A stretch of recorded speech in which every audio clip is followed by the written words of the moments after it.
space. Manisha joins in, and today we're focusing on cryptocurrencies.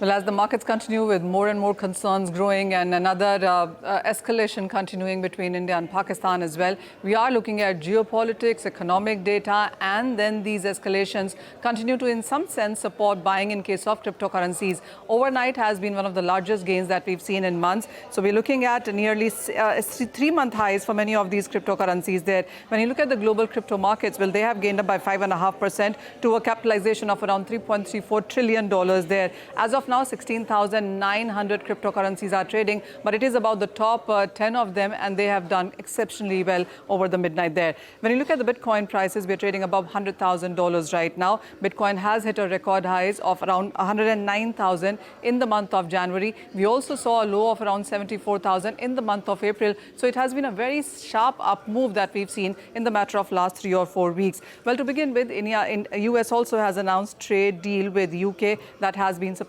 We've also seen pro-crypto stance coming in from Trump administration. There is strong buying that has been reported from spot ETF markets there. Investors, institutional inflows into crypto has been on the stronger side. And then rising tensions, as I said, between various countries, the latest being India and Pakistan, also has led to a lot of Asian buying happen in case of cryptocurrencies. Well, accelerated global adoption has been another thing. And then the US-backed stable coins right now dominate with nearly 98% of a market share. So that tells you on where the story really lies. Well, going forward as well, the markets are bullish because of the US policies. We have seen legislation pass nearly 2 US states to allow Bitcoin strategic reserves. And then US banks also are in sense of approving trade custody of crypto assets. And then the Ethereum Pectra upgrade also has led to gains coming in for Ethereum, the largest across cryptocurrencies there. So if you look at the last 24 hours, we've seen Bitcoin gain up by 5%. Solana, XRP, Dogecoin, Shiba are all up between 10 to 12% as well. But it is Ethereum which is up by 20%. In the last 1 month as well, Bitcoin is gained up by 29%. But Ethereum, Solana have given you returns of like 40 to 45%.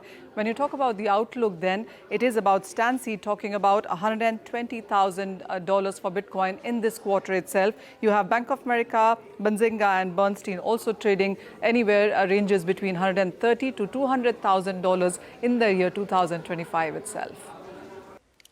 Okay, all right, Manisha, thanks very much for that. Well, just